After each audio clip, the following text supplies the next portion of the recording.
Welcome to another episode of Avenue A. Thanks for being here. For those of you who caught us right away, hi.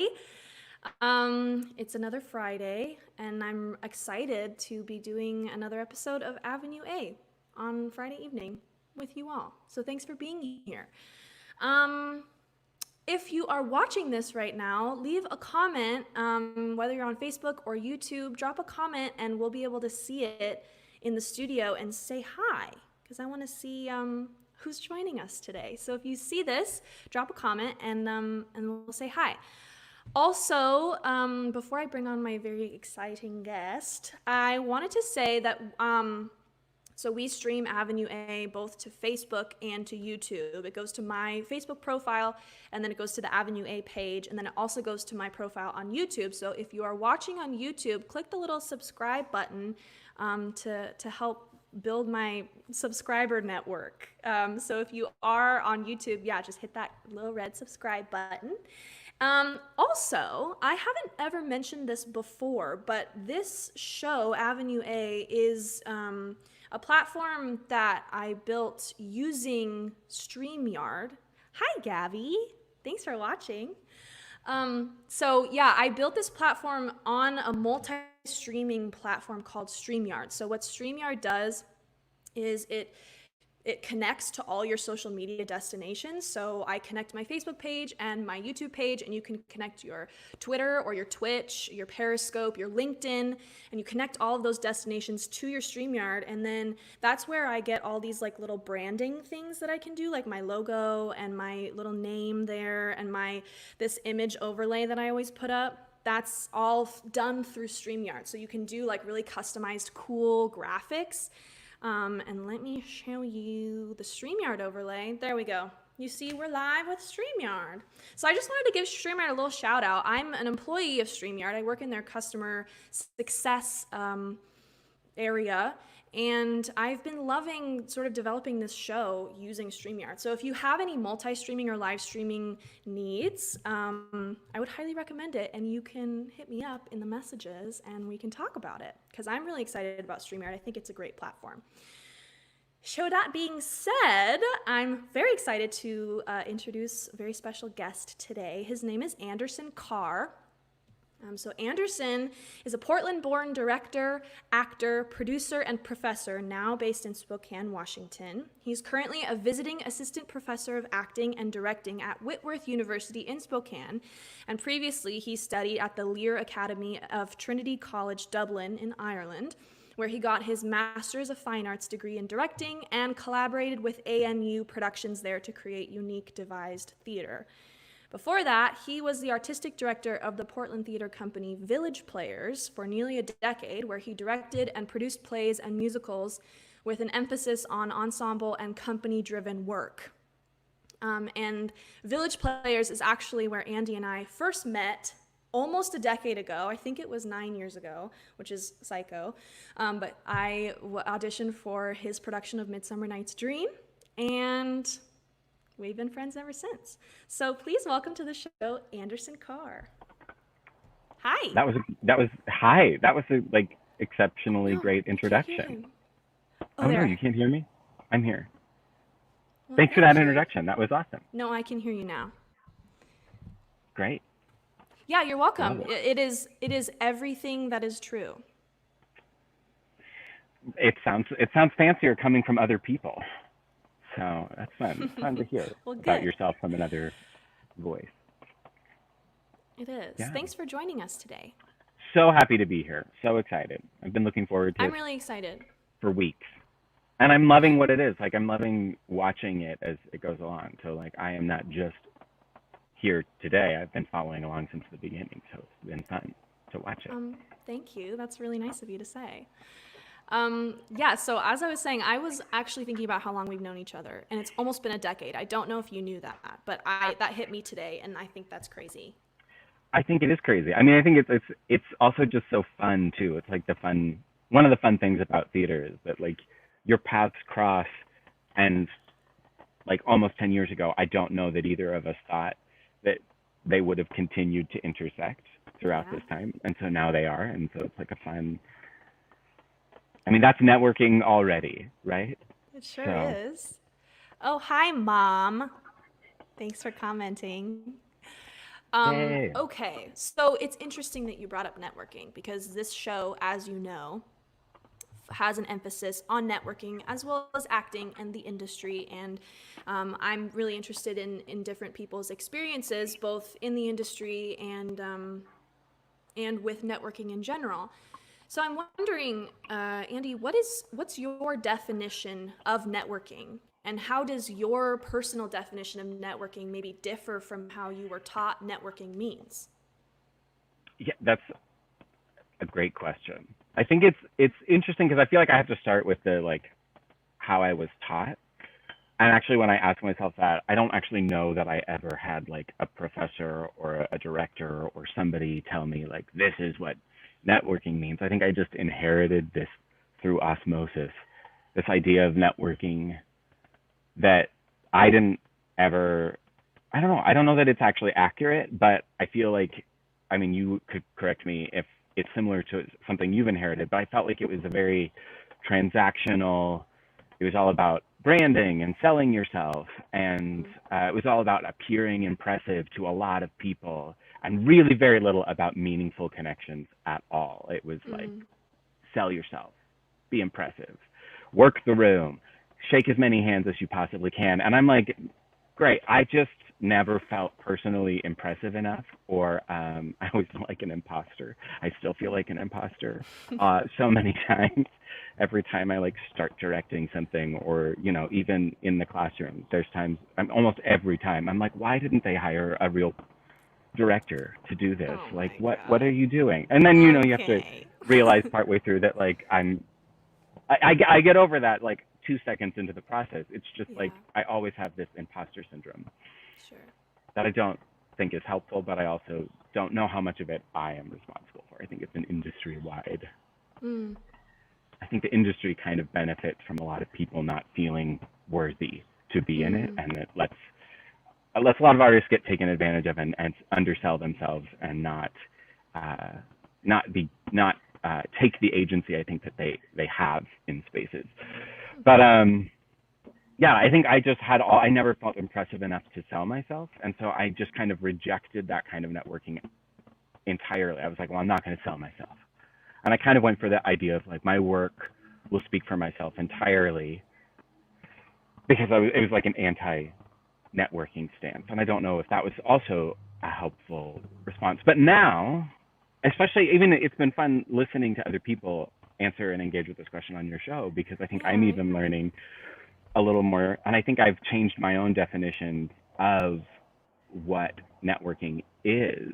And so now I think it would be, how would I say it? I think I would say it's about being a human being, first of all, just like actually being a present human being in a space Mm, who is genuinely curious about people and ideas and the work that you're engaged in, whether that is whatever it is. If you're in the arts, like genuinely being curious about the arts and what is happening in the arts, and who's making things, and genuinely people that are making them, and not just their one thing, but like their whole oeuvre, and like their whole body of work, and like how their journeys got them there, and ideas too about like what are the new ideas, or what are the ideas that the industry or your industry has been wrestling with repeatedly over and over. And I think just being a human being that is genuinely curious about all of those things is networking, is the mm, definition of networking. And then you're not building all of these connections so that you can, I'll scratch your back and you'll scratch mine, or I'll get seen by the right people. It's so much more about connecting with people and talking with people and building really meaningful connections with other mm, artists, mm, and finding resonance, and finding people that are doing work that you admire, and being like, I love being in this space and in this room. Let's talk about you, and let's talk about not just your work, but let's talk about you as a human being. And you're like, let's build relationships rather than yeah. connection, like these transactional like connections, I guess. Yeah, I think I mean, I love what you're saying. And to me, that it resonates a lot and it feels very like the emphasis is much more outward on the person. Like you're interested in them and their artistic identity and their trajectory and what they're working on because it genuinely, is interesting to you to make that connection rather than being interested in yourself and your own trajectory and using Yeah. that outside person to somehow, lift you up. Would you say I don't that's think, accurate? yeah, I don't think that in my experience, and when I have been put in that position on the like receiving end of networking, in the toxic Yeah. definition of networking, Yeah. I always just am like, why you don't care about me at all? You don't Mm, care about my work at all. You care about what I can get you into. You care about yeah. who I can introduce you to.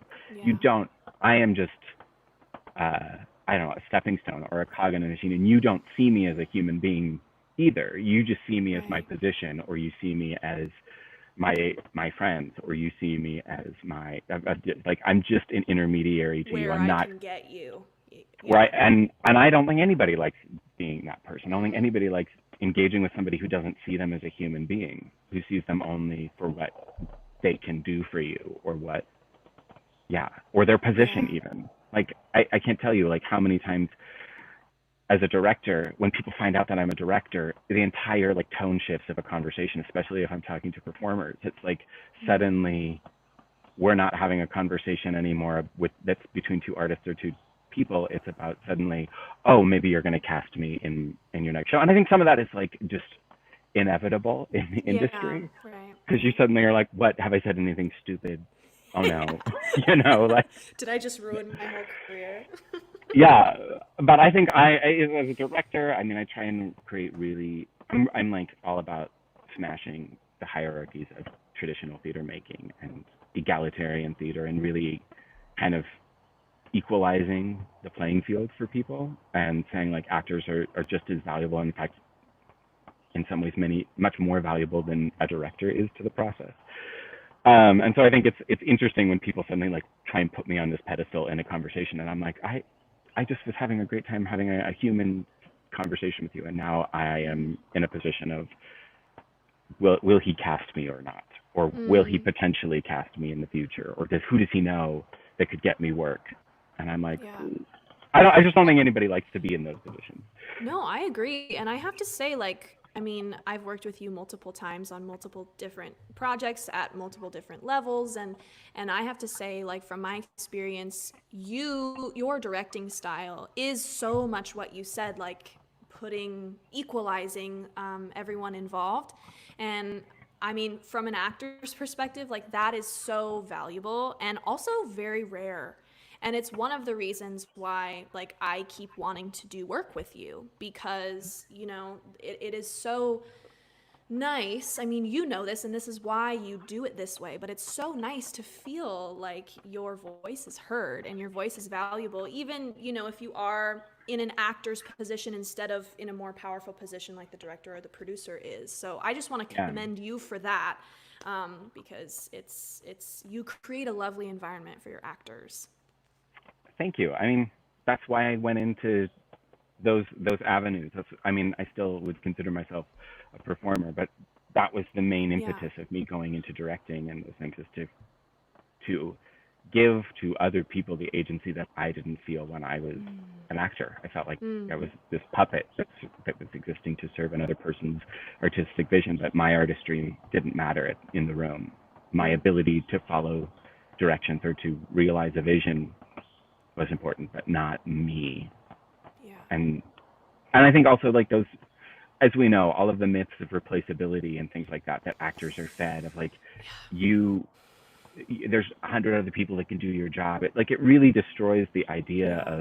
It does. of collaboration, and like we're all on the same Mm. page and we're all artists together. And so back to networking, I think like there has to be some element of that, of like mutual artistry being Mm. acknowledged and recognized and shared, and that's what makes meaningful connections.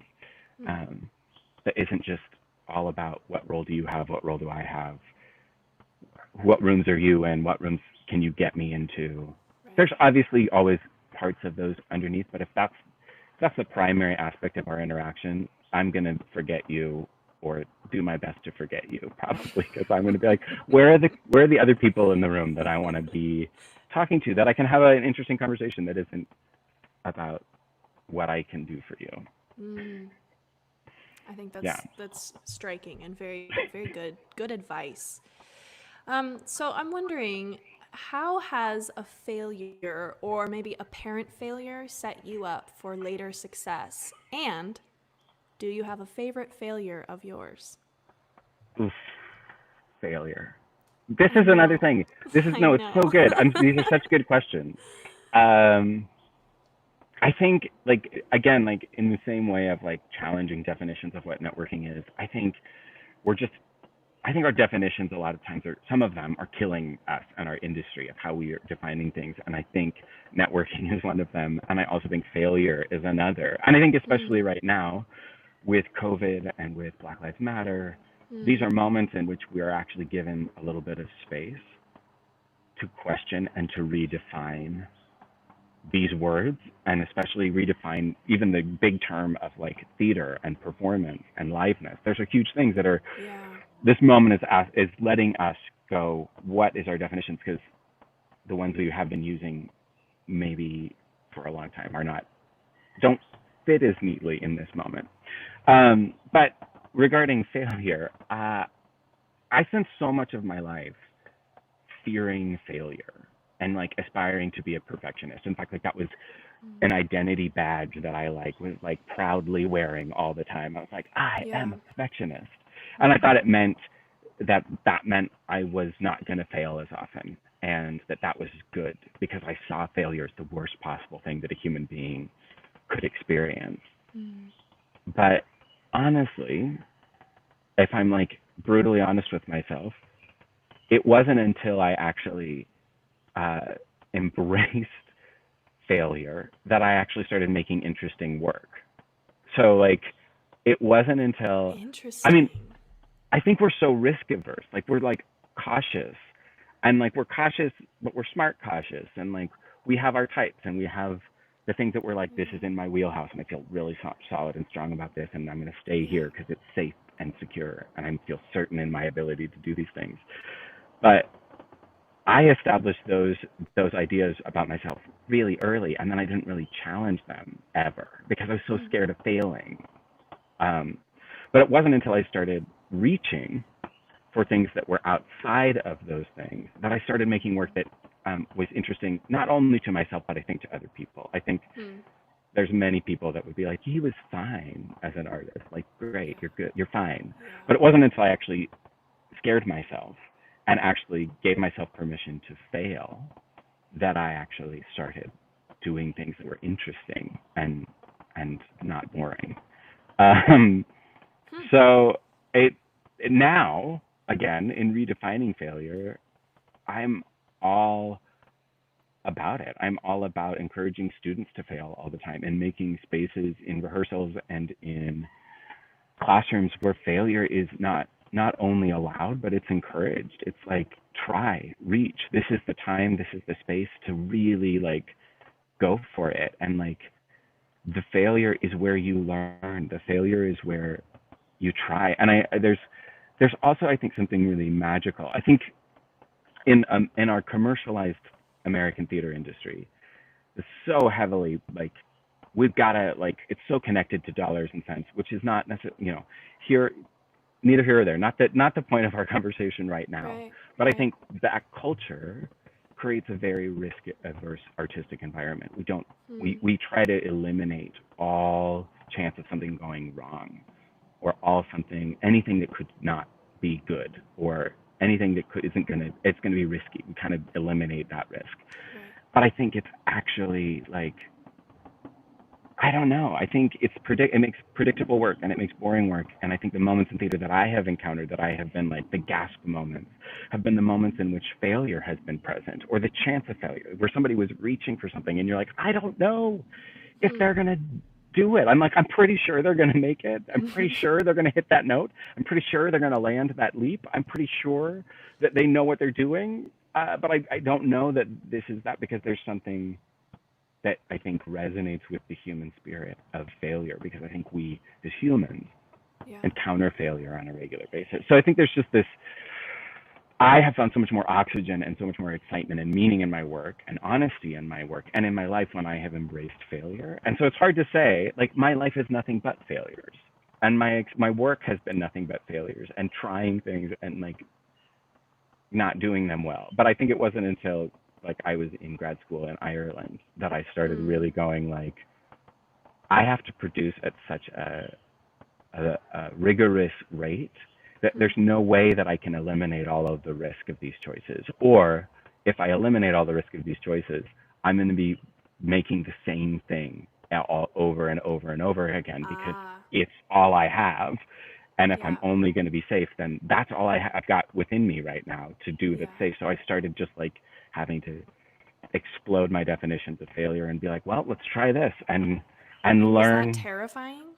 Oh, it's the most terrifying thing ever, Yeah. especially when you also get feedback on that and like that's a failure and we're at least me, I was like encoded to be like, oh no, Yeah. shame, I'm the Right. worst. Right. But I think when I could kind of reclaim the word failure and go, great, no, I tried something and I can celebrate that I tried something and I now know I have feedback and I now have a path forward into new territory that I didn't consider available for myself before before that And failure. I think there's something in that too of like when you have an apparent failure, right? Like with theater, it's hard because it's so subjective, especially when you're in Right, school. right, It's like right, everything you do is in front of and almost for the teacher, right? Because you're right. trying to make the grade, which is psycho in terms of Terrible. acting. It's terrible. Yeah. And so there's always this like judgment and you're trying to, follow the rules of whatever they assigned you. But I also think that sometimes a supposed failure, right? Like something that your teacher might say to you, like, "Oh, that wasn't good for this and this and this reason." Sometimes you can be like, "Well, you know what? Like, I felt like I was super true to myself in that piece." And like, thank you for the feedback, but like, I actually don't think that that was a failure in the same way that you do. And there's Mhm. something in that like learning process too, in terms of like failure, right? That Yeah. I know I have learned a little bit along the way, and it's been really valuable for my own artistic identity, I think. I think it's vital and I think those are like the Yeah. key moments where we individuate our artistic identities, right? When we like Yes. get feedback that says, I don't think that was great. But Yeah. you're able to say, I hear that, I respect that Mhm. feedback, I Mhm. recognize that I'm open to the critique, and I recognize that there are things that I could do better or things that I Yeah. could have addressed. I see that Right. there's continued work that could be done in this, but Yeah. also I think we're trying to make different things. I think this is Yeah. a moment in which you would have done this differently than I did it, and Mm. that we weren't actually trying to make the same piece here. We didn't have Yeah. the same intention or the same artistic goal because this isn't the product of your artistry. This is a product of my artistry. And that's a really like empowering, I think, experience to be able to go, oh. And I think that happens in auditions and it happens in all of these spaces where like Yeah.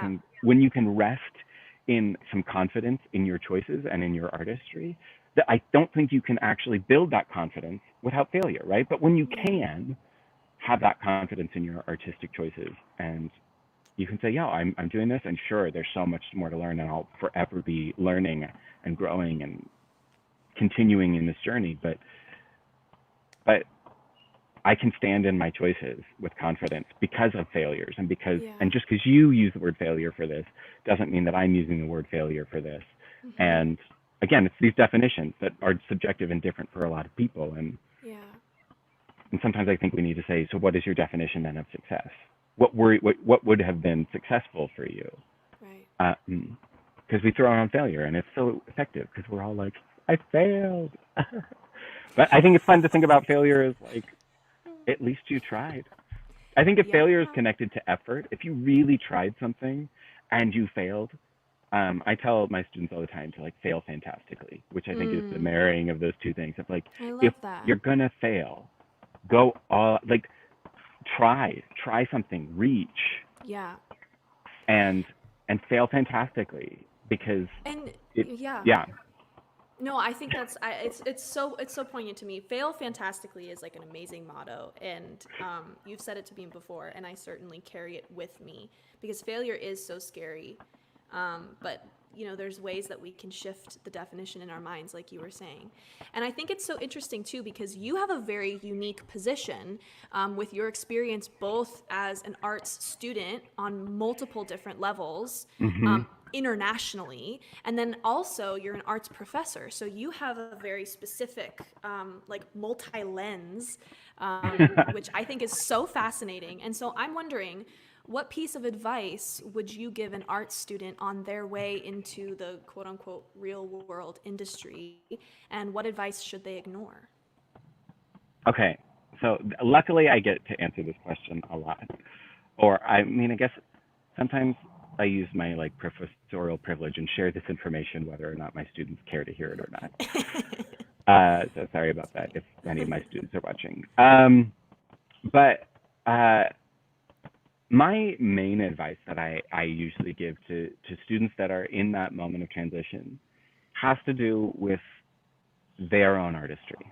So I try and like talk about this idea, and what I would say, I'll just say it right now. Great. And you are in that position right now, right? You're in this kind of stepping forward into something new. Yeah. So I'll just address it to you, I guess. You're leaving a place that has facilitated your artistry. They've facilitated schedules. They've facilitated rigor. They've facilitated, your scene work. They've given regular feedback. They have decided. They have cultivated your artistry to this point. And I think one of the biggest things that I see happen at this point when people step out of a formalized training program is that they often don't have the tools to care for their own artistry because that care has been in the hands of other people. That work has been done for them. And so I say at this moment, you have to decide whether your artistry is worth holding space for. This thing is entirely yours now, and you are responsible for it. You're responsible for fostering it, and that applies to continued training. That applies to being curious and continuing to grow and learn about not just your form, but all of the other forms and the world itself and history, and be engaged and be active in the world. And you are and projects. I think a lot of times there's this fear when you leave so many of your scene work, your scenes have been facilitated by their class. So many of your projects have been facilitated by a space that says, we're providing all of these projects just for you. Right. And I think it can be intimidating, especially if you're in a season where you're trying to get work and you're trying to and you can get disheartened because you're still dependent on somebody else for the continuance of your artistry. And I think one of the questions that I ask students when they say like, I'm ready to commit to this, I want to be an artist, I say, are you willing to commit to this when nobody else gives you that space? So if no I one think that's else huge. if no one is going to give you a role, are you still going to be pursuing acting? Are you still going to be doing this? And I think actually COVID is such an interesting time I'm glad you because brought that up, actually. it has, again, it's challenged so many of our understandings of these experiences and these moments, and like Yeah. there's no stepping into something that we understand or knew, but it's Right. asking us whether or not we are all artists because it was convenient and because the space was facilitated for us, and there was opportunities that were given to us and there were clear paths into those opportunities, or are you an artist because you are an artist, and that regardless of the circumstances you will still be that thing. And if you are still that thing regardless of the circumstances and the situation and all of these external things, then do it. Then be the artist. Don't depend on other people. Hopefully, my hope is that by the end of training, you have developed the skills to be able to continue your artistry and to be able to be responsible for it. Because I feel like in educational spaces, it's kind of this space where it's like somebody's kind of holding your artistry with you, or being like, Yeah. oh, yeah, can you do, like, oh, this part of it needs a little bit more support. Don't drop that Yeah. part. Or you're like they're helping you learn how to like carry this thing and like own Yeah. it and really fully integrate it into your life. And I hope that you step out of those places and students step out of those spaces feeling confident in that. But I think it is a terrifying thing to kind of like walk out. I mean, I wonder if it's like akin to like walking out of a hospital and being like, I now have a baby and I am responsible for caring for this thing Pretty much. I mean, forever. in my Um, experience, like I've been thinking, coming. I'm glad you brought up COVID for the reason of coming in out of schooling specifically right now, as I have just done, is particularly challenging, I think, as an arts student because, the arts world as we knew it is, on intermission essentially. And we don't really know what the future looks like. So I've been thinking a lot about the concept of ownership, just like you were talking about over my own artistic identity and what it means to me to be an artist because now that I've graduated, like no one cares. That sounds pessimistic, and I know that I have people that do care, but yeah, in terms of like what I do with my day-to-day life and like how I conduct myself, like I am not supervised anymore, how you which is use kind your of time and your cool. resources are not structured in the same way. Exactly, which is inspiring and amazing, and there's endless possibilities. But like you were saying, like it's really important to be conscious and mindful about Caring who for you want your to be. artistry. Yeah. Yeah, I think too. Uh, I think that we're so in not. I don't want to say like necessarily unprecedented because this has happened before in human history and there's a lot to learn from those things. But I think we're in a time in which there's some destabilization, right? There's significant Yeah. destabilization of what we were certain of and what we were confident in. And I think in regards to our artistry, like not only is this, I mean, I'm choosing to not use language like this is an intermission and this is a pause or a hold. I'm saying the world is still happening. Life is still happening. And Mm-hmm. artists, the duty of artists is like Nina Simone said, is to reflect the times. It is Yeah. our job to continue to do that. So the world is still going. The human experience is still happening. What does it mean to be an artist right now? Not what does it mean to be Mm. an artist 6 months ago, and not what does it mean to be an artist in January when Broadway Right. reopens. It's what is it, if you're an artist, what is it to be an artist right now? Woo, Andy, that hits so July 10th. hard. And it's Okay. terrifying because we don't have all these things, but like, it's not a Wow. pause. It's not a hold. There's art happening. Artists are working. People are talking about it. It's a moment that's different, that we don't recognize, that we're not familiar with. But it's not, the show hasn't stopped. Life doesn't have an intermission. Life doesn't get paused or held. We keep going. Life is all of it. And so, yeah, there's no interval in this thing called life. We don't Andy, get a break from it. that was ooh, that really just hit me hard. You got me a little teary there. Because the truth of that just like hit me over the head. Like it's so true. And it is hard because things are so different, but there is a lot to do right now. And there's a lot that needs to be done, as I mean, artists. There's a clearly, responsibility, I think that we have. yeah. So, I mean, that's my 2 cents on intermission. Of that COVID is Thank not you. an intermission. Thank you. It's the present moment. It's the present moment, and we as artists uh, are responsible for it, and we're responsible for our societies, and we're responsible for how we respond and how we help society process this moment. And Yeah. this is the time that we have to do it. I mean, Yeah. it'll be really comfortable to make a play about COVID in a year maybe when there's a vaccine and we can all like sit in a theater and be like, wow, remember those times when it was really difficult? What does it Mm-hmm. look like to make theater right now and use the form that speaks truth to society and talks Yeah. about society in the moment that it is Yeah. happening? Hmm. Whew. Okay. We Okay, are already over time, but I refuse to end this episode without asking you my favorite question. it's So the we're just question. gonna bear with us. We're going over time. I can do what I I'm sorry, want. I talk a lot. No, it's so good, Andy. Okay, so before we end, who is someone that is not in your network that you wish was, and how would you go about getting them into your network? Okay, this is terrible. I love this question, but it's so hard because I don't have, I have, I am too curious. There are literally too many people to name. Like, I am compulsively curious about so many artists and their work.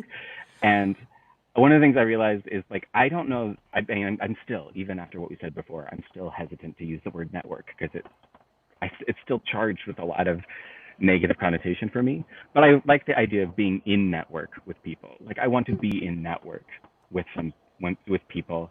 Okay. Um, and there's so many. And I mean, as just a list at this moment, like uh, Alicia Harris, Whitney White, Brandon Jacob Jenkins, Annie Mm. Baker, Leslie Mm. Odom Jr., Cynthia Erivo, Oh. Terrell Alvin McCraney, Anne Mm. Bogart, Sarah Bareilles, like all these people. There's so many people. So Okay. I can't That's narrow that great. list down, and I'm not going to. But what I will say is, how would I go about getting them into my network? I would I would say that one of the things that I try to do is I try to express genuine gratitude and appreciation when I encounter work that moves me, and when I encounter work that inspires me, and when I encounter artists who really are doing the work that I admire and I aspire to do. So I am in the habit of writing handwritten letters and cards to people and just sending it out into the universe, and not sending it out into the universe with this like expectation of like, you're gonna be my pen pal, or you're gonna like respond and be like, I read your message and it changed my life. But just, I think so very rarely do we actually express gratitude and express very specifically what it is about people's work that moves us. I think we kind of generally like let Mm. it all wash over us, and we might be like, I just saw that play, it was brilliant. But I think when artists, I mean, think about how meaningful it would be to you to receive a handwritten note that said, I really was moved by the work that you did. Thank you for doing that. And I cannot wait to see what your artistry will generate next. Yeah, Um, huge. I mean, that's some, huge. and honestly, like, it sounds like silly, but that gesture has opened so many doors for me, and has actually connected me with a lot of people that I never would have thought that I would have been in, because there's a real, it's following the impulse all the way through. I think, Hmm. right? It's not just going like, I appreciated that, and I'm leaving it as like the consumer that's like, wow, I really liked that. Thanks for making me feel all the feelings, or whatever. It's It's saying, okay, thoughtful. It's like intense thoughtfulness.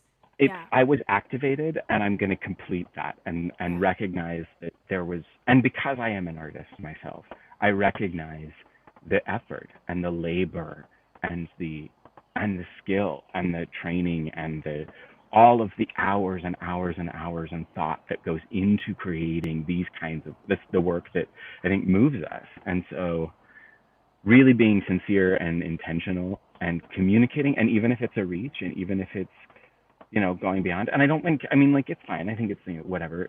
I don't think I would distinguish it from like fan girling, because it's not really about like, oh my gosh, I'm gushing. It's really about being specific and expressing its gratitude and kind of And focusing that on respect. them, and respect.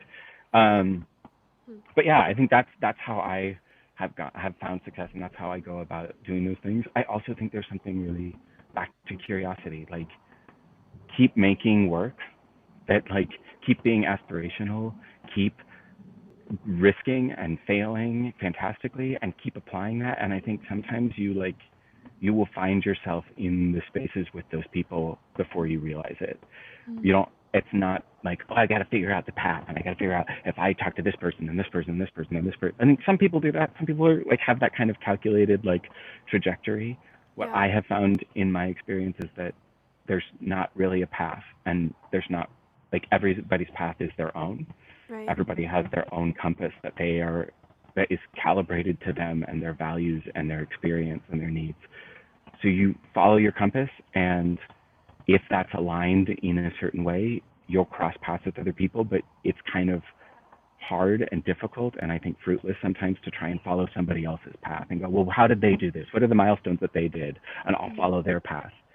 There is some use in that, but I think if you're not actually following your own compass, and if that compass isn't calibrated and in alignment, um, I don't know that you're going to find yourself in a meaningful place, and you might cross paths with them, but I don't know that you're going to be in a place where your artistry is going to be taken care of and fostered, and you're going to be resonating and in alignment with yourself.